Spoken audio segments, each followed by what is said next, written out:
तो हेलो बच्चों, मैं हूं आपके दिलीप सर और आप सभी का स्वागत है हमारे यूट्यूब चैनल शिक्षिक ज्ञान पर। साथियों, आ चुका हूं एक बहुत ही मज़ेदार वीडियो लेकर, इसलिए वीडियो में शुरू से अंत तक बने रहे, वीडियो को कहीं भी स्किप ना करें। आज के यह वीडियो क्लास 12 के ऐसे विद्यार्थी जो 2027 में बिहार बोर्ड से इंटरमीडिएट का एग्जाम देंगे उनके लिए इम्पोर्टेंट होने वाला है। तो साथियों, वीडियो में शुरू से अंत तक बने रहे और अगर आप हमारे चैनल पर नए हैं तो हमारे चैनल को सब्सक्राइब करें, साथ में बेल आइकन का जो है बटन उसको दबा दें और इस वीडियो को लाइक करें और एक प्यारा सा कमेंट जाकर कमेंट बॉक्स में करें। तो साथियों, चलिए वीडियो को शुरू करते हैं। जैसा कि बैकग्राउंड देखकर आप सभी को पता चल ही गया होगा कि आज हम लोग क्या पढ़ने वाले। साथियों, आज हम पढ़ेंगे क्लास 12 के एक ऐसे टॉपिक, फिजिक्स के एक ऐसे टॉपिक जो हर साल बोर्ड में पूछता है। मतलब समझिए तो इस टॉपिक के बिना आपका बोर्ड का जो पेपर है वो अधूरा है। साथियों, करीब इस टॉपिक से अगर हम इस टॉपिक को पूरा पढ़ते हैं तो करीब 10 नंबर के क्वेश्चन बनते हैं। 10 नंबर के क्वेश्चन, अब ये मैं नहीं कर रहा हूँ कि 10 नंबर का क्वेश्चन पूछ ही देगा, लेकिन करीब करीब अगर इस टॉपिक को पढ़ोगे तो 4-5 ऑब्जेक्टिव क्वेश्चन आपका क्लियर हो जाएगा। 4-5 ऑब्जेक्टिव क्वेश्चन आपका क्लियर हो जाएगा। उसके अलावा दो नंबर का जो क्वेश्चन होता है वो क्लियर हो जाएगा। तो इसलिए वीडियो में शुरू से अंत तक बने रहे। तो चलिए वीडियो को शुरू करते हैं। तो साथियों, आप सभी देख सकते हैं कि आज हम पढ़ने वाले क्या है। तो साथियों, आज हम जानेंगे विद्युत द्विध्रुव के बारे में कि आखिर ये विद्युत द्विध्रुव होता क्या है और विद्युत द्विध्रुव आघूर्ण, ये दोनों के बारे में पढ़ेंगे। विद्युत द्विध्रुव के बारे में पहले पढ़ेंगे, फिर पढ़ेंगे हम किसके बारे में जी, विद्युत द्विध्रुव आघूर्ण के बारे में। समझिए कि हम क्या क्या पढ़ने वाले हैं इस वीडियो में। हम पढ़ेंगे इसका परिभाषा क्या होता है, परिभाषा पढ़ेंगे, फिर इसका मात्रक क्या होता है, मात्रक पढ़ेंगे, इसके साथ इसका बीमा, यानी इन तीनों चीज़ों को हम एक ही वीडियो में कवर करेंगे। तो वीडियो में बहुत मज़ा आने वाला है, इसलिए वीडियो में शुरू से अंत तक बने रहें। तो आप सभी देख सकते हैं कि हम लोग क्या क्या पढ़ने वाले हैं। तो चलिए वीडियो को शुरू करते हैं।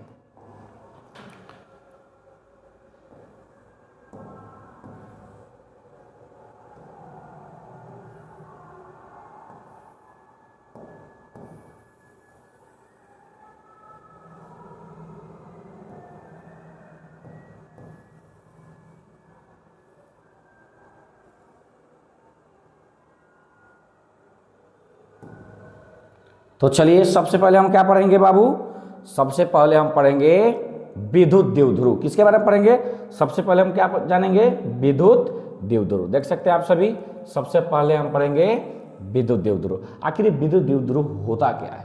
तो साथियों देखिए, विद्युत द्विध्रुव होता क्या है, जब समान परिमाण के दो विपरीत आवेश, यानी दो ऐसे आवेश जिनका परिमाण क्या हो, समान हो, लेकिन उनका प्रकृति क्या हो, अलग हो। तो जब दो समान परिमाण के विपरीत आवेश एक दूसरे से अत्यंत अल्प दूरी पर स्थित होते हैं तो इस प्रकार के बने निकाय को हम क्या कहते हैं जी, विद्युत द्विध्रुव कहते हैं। अब चलो इसको समझते हैं। जैसे मान लो कि दो आवेश हैं, ये मान लो दो बिंदुवत आवेश हैं,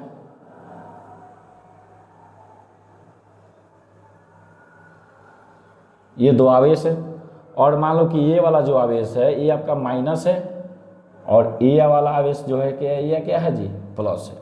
और इन दोनों के बीच का जो दूरी है ये मान लेते हैं अत्यंत अल्प दूरी है, ये क्या मान लेते हैं, 12 मान लेते हैं। क्या मान लेते हैं, 12।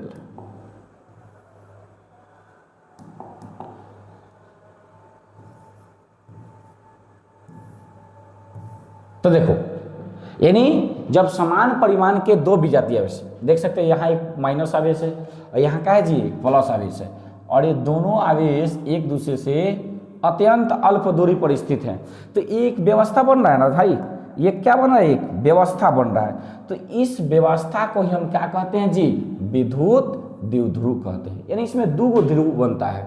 इस कारण से देखो यहाँ इसमें दो ध्रुव बनता है, ठीक है, एक ऋणात्मक ध्रुव और एक धनात्मक ध्रुव।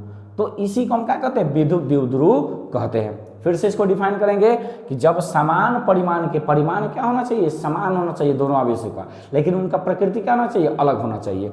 जब समान परिमाण के दो विजातीय आवेश या दो विपरीत आवेश एक दूसरे से अत्यंत अल्प दूरी पर स्थित रहते हैं तो इस प्रकार के बने निकाय को क्या कहते हैं जी, हम विद्युत द्विध्रुव कहते हैं। तो ये जो आपका निकाय एक दिखाई दे रहा है ना, निकाय मतलब क्या होता है, व्यवस्था।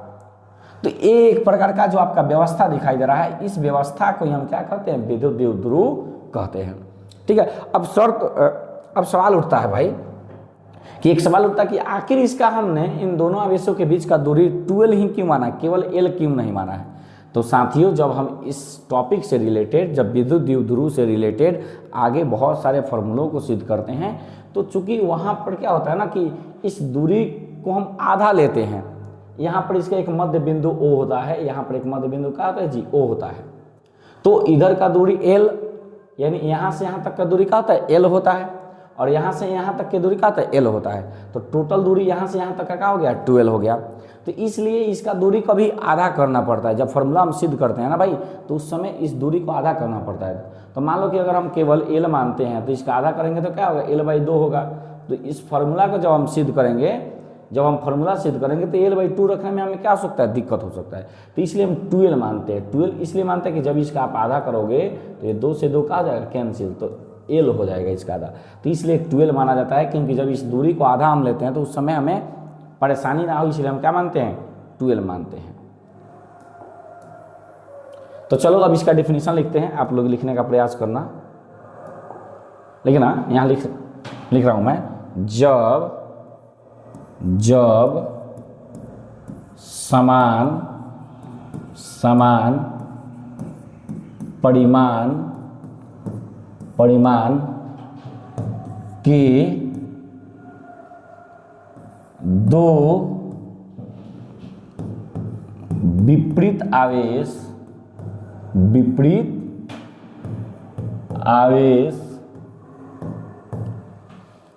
जब समान परिमाण के दो विपरीत आवेश एक दूसरे से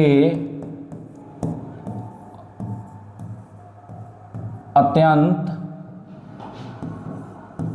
अल्प दूरी पर स्थित रहते हैं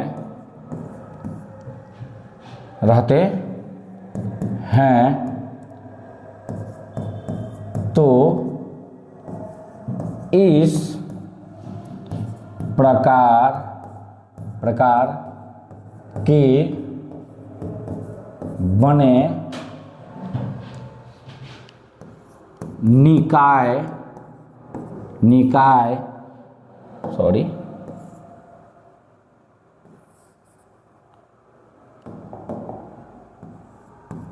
निकाय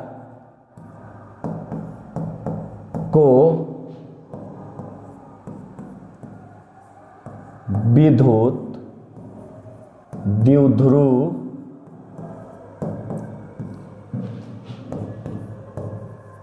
कहते हैं। तो ये सिंपल सा इसका डिफिनीशन, जब समान परिमाण के दो विपरीत आवेश, जब समान परिमाण के दो विपरीत आवेश एक दूसरे से अत्यंत अल्प दूरी पर स्थित रहते हैं तो इस प्रकार के बने निकाय को हम क्या कहते हैं जी, विद्युत द्विध्रुव कहते हैं। देखो, एक यहाँ पर क्या है जी, माइनस आवेश, दूसरा यहाँ पर क्या है, प्लस आवेश। दोनों समान परिमाण के हैं लेकिन विपरीत है, एक माइनस में है तो एक क्या है, प्लस है। और ये दोनों आवेश यहाँ पर रखे गए हैं, दोनों आवेश यहाँ पर क्या किए गए हैं जी, रखे गए हैं। एक यहाँ पर है, एक यहाँ पर है, और इन दोनों के बीच का दूरी क्या है, अत्यंत अल्प है। आपको 12 दिखाई दे रहा है लेकिन ये दूरी बहुत छोटा होता है। तो एक प्रकार का क्या हो रहा है जी, व्यवस्था बन रहा है। तो इस व्यवस्था को हम क्या कहते हैं, विद्युत द्विध्रुव कहते हैं। तो उम्मीद करता हूँ कि ये टॉपिक अच्छा से आपको समझ में आया होगा। तो चलिए आगे बढ़ते हैं। अब देखो, ये डिफिनीशन सिंपल डिफिनीशन है, आप डायरेक्टली इसको लिख सकते हो, बहुत ही आसान है समझना। कि एकदम डायरेक्ट आप एग्जाम में अगर क्वेश्चन पूछे तो आप इस डिफिनीशन को लिख सकते हो, कोई दिक्कत नहीं है। तो आप नोट्स बनाते चलो, इस डिफिनीशन को लिखो, तो हम आगे बढ़ते हैं, ठीक है। या स्क्रीनशॉट करके लिख सकते हो, स्क्रीनशॉट कर लो, बाद में लिख लेना, ठीक है, या वीडियो को पॉज करके अभी लिख सकते हो, ठीक है। तो फिर एक बार रिपीट करते हैं, जब समान परिमाण के दो विपरीत आवेश, यानी आवेशों का मान क्या होना चाहिए, समान होना चाहिए, लेकिन इनका प्रकृति क्या होना चाहिए, विपरीत होना चाहिए। तो इस प्रकार का जब निकाय बनता है ना, तो उसको क्या कहते हैं, विद्युत द्विध्रुव कहते हैं। तो चलिए अब आगे बढ़ते हैं।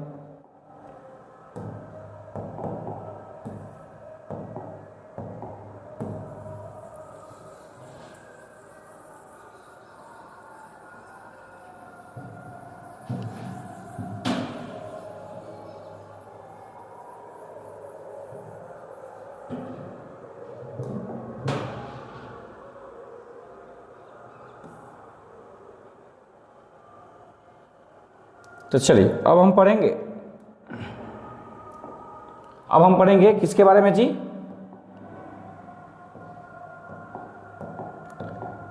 विद्युत द्विध्रुव। किसके बारे में पढ़ेंगे, विद्युत द्विध्रुव आघूर्ण के बारे में। आखिर ये विद्युत द्विध्रुव आघूर्ण क्या होता है, हमने इसके पहले क्या पढ़ा, विद्युत द्विध्रुव पढ़ा, लेकिन अब क्या पढ़ेंगे, विद्युत द्विध्रुव आघूर्ण पढ़ेंगे। अभी विद्युत द्विध्रुव आघूर्ण होता क्या है, देखो हमने क्या बनाया था, अभी हमने बनाया था विद्युत द्विध्रुव।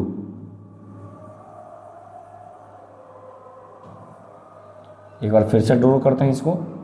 ये मान लो ये होता है माइनस आवेश, ये होता है आपका प्लस आवेश, और ये दोनों एक दूसरे से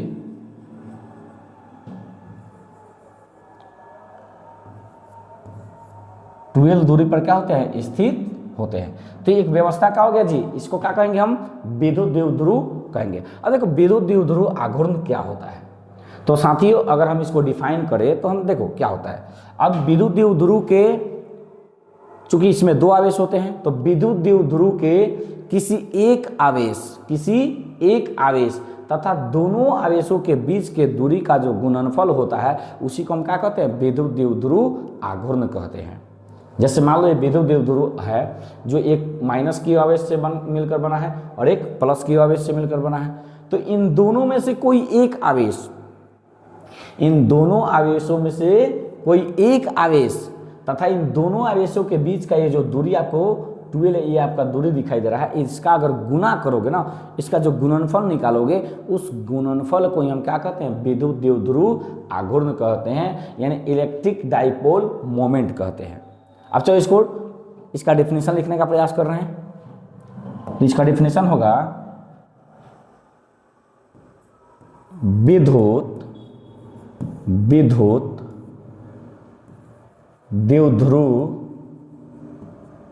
द्विध्रुव के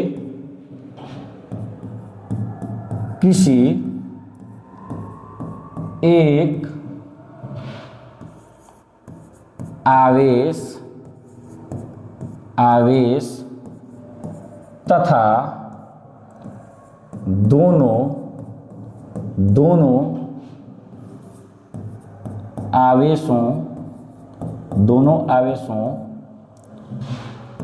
आवेशों के बीच के दूरी के गुणनफल को विद्युत द्विध्रुव आघूर्ण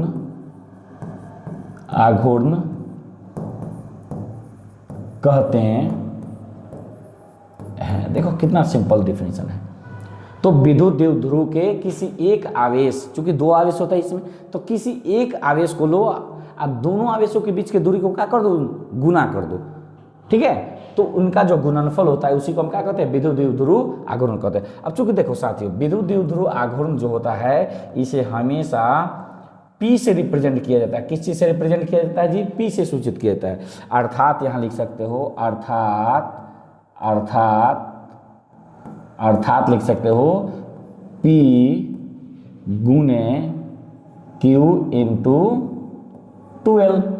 अब देखो डेफिनेशन के अनुसार चलो, विद्युत द्विध्रुव के किसी एक आवेश तथा दोनों आवेशों के बीच के दूरी के गुणनफल को हम क्या कहते हैं, विद्युत द्विध्रुव आघूर्ण कहते हैं। यानी ये विद्युत द्विध्रुव है, इसके किसी एक आवेश को लो और दोनों आवेशों के बीच का दूरी को क्या कर दो, आपस में गुना कर दो, तो ये जो बनता है इसी को हम क्या कहते हैं, विद्युत द्विध्रुव आघूर्ण कहते हैं। उम्मीद करता हूँ कि अच्छा से समझ में आया होगा। तो वीडियो को पॉज करो और जल्दी से क्या बनाओ, नोट बनाओ, तो फिर आगे बढ़ते हैं। ठीक है, तो याद रखना विद्युत द्विध्रुव आघूर्ण क्या होता है, तो विद्युत द्विध्रुव के किसी एक आवेश तथा दोनों आवेशों के बीच के दूरी का जो गुणनफल होता है इसी को हम क्या कहते हैं, विद्युत द्विध्रुव आघूर्ण कहते हैं। आया समझ में? तो चलो अब आगे इसका मात्रक जानते हैं।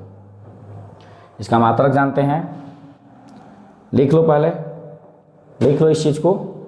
साथियों, आने वाले समय में पूरे बिहार में हम लोग धमाल मचाने वाले हैं।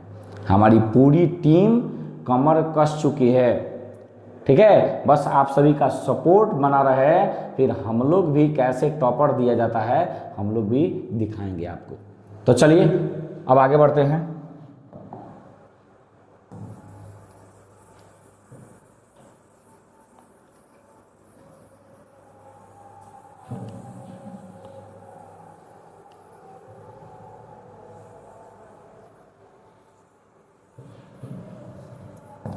अब हम जानेंगे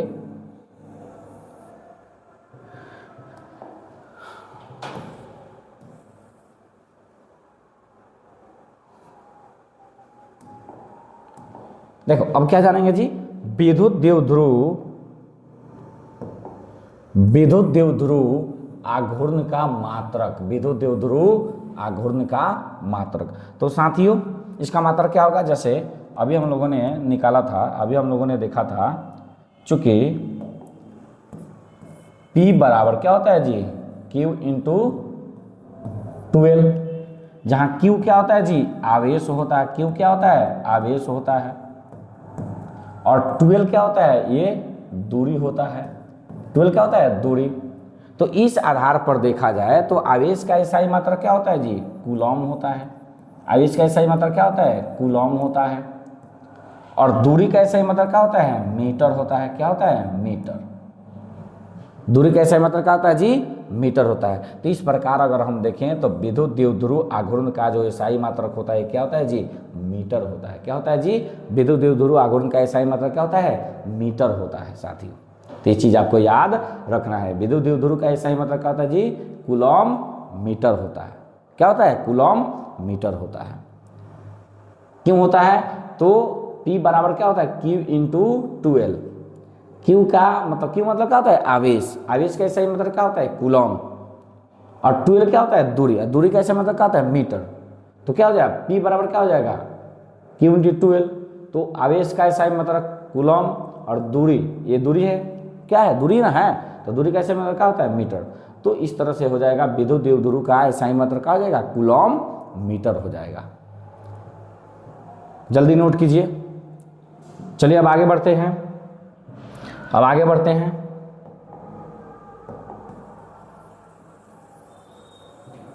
अब चलिए कुछ नोट जानेंगे हम। क्या जानेंगे, कुछ नोट जानेंगे, एक एक नंबर का ऑब्जेक्टिव क्वेश्चन में पूछता है। जैसे सबसे पहला नोट आप लिखना, पहला नोट देखो, सबसे पहला नोट होगा कि विद्युत द्विध्रुव आघूर्ण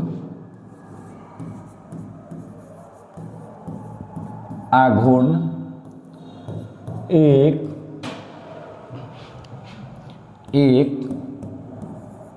सदिश राशि होती है जिसकी दिशा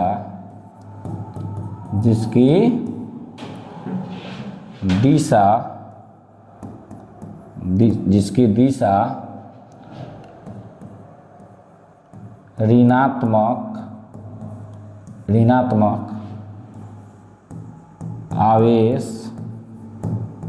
आवेश से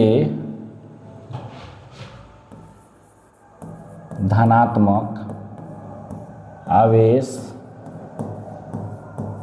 आवेश की ओर होती है। तो साथियों, विद्युत द्विध्रुव क्या है? विद्युत द्विध्रुव आघूर्ण क्या है? एक सदिश राशि होता है। विद्युत द्विध्रुव आघूर्ण क्या होता है जी? एक सदिश राशि होता है जिसका दिशा क्या होता है जी? ऋणात्मक आवेश से धनात्मक आवेश की ओर होता है। तो ये सबसे इंपॉर्टेंट नोट है भाई, ये सबसे इंपॉर्टेंट नोट है। ठीक है, अब चलो अब जानते हैं, इसको नोट कर लो जल्दी, नोट लिख लो, नोट 1 लिख लो, इसको नोट 1 लिख लो। चलो तो अब आगे जानते हैं हम, अब आगे जानते हैं नोट 2। अब हम आगे क्या जानेंगे जी? नोट 2 जानेंगे। देखो नोट 2 क्या होता है।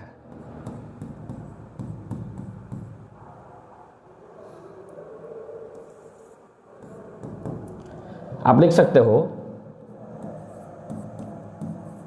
विद्युत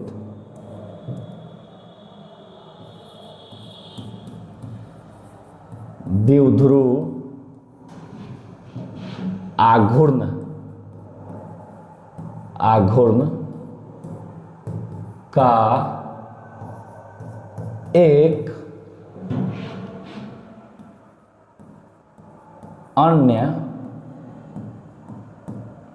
एक अन्य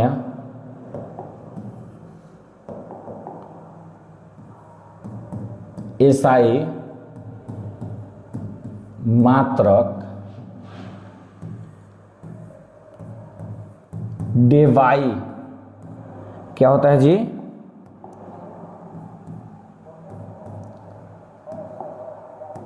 डेवाई होता है। तो विद्युत द्विध्रुव आघूर्ण का एक अन्य एसआई मात्रक क्या होता है जी? डेवाई होता है। ये भी नोट याद रखना। अब चलो आगे जानते हैं विद्युत द्विध्रुव आघूर्ण का बीमा क्या होता है। विद्युत द्विध्रुव आघूर्ण का बीमा क्या होता है?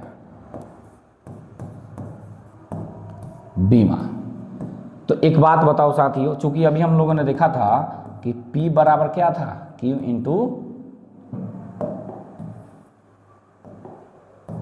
इंटू क्या था जी? 12 था। और चूंकि आप जानते हो ना भाई, इसका हम बीमा निकाल रहे हैं, तो आवेश का बीमा क्या होता है? AT होता है। ठीक है, आवेश का बीमा क्या होता है? AT, और गुना में क्या है? L, और लंबाई का बीमा आप जानते हो ना भाई क्या होता है? L होता है। तो ये हो गया L। अब इन दोनों को अगर हम मिलाएं तो ये हो जाएगा ATL। तो ये क्या हो जाएगा? विद्युत द्विध्रुव आघूर्ण का बीमा क्या हो जाएगा जी? ATL हो जाएगा। क्या हो जाएगा? ATL हो जाएगा। तो उम्मीद करता हूं कि साथियों यह वीडियो आपको बहुत अच्छे से समझ आया होगा। तो वीडियो अगर आपको समझ आया है तो वीडियो को लाइक करें, हमारे चैनल को सब्सक्राइब करें और साथ में एक प्यारा सा कमेंट करें, ताकि हमें भी क्या मिले? आप सभी की तरफ से सपोर्ट मिले। तो चलो, बहुत बहुत धन्यवाद।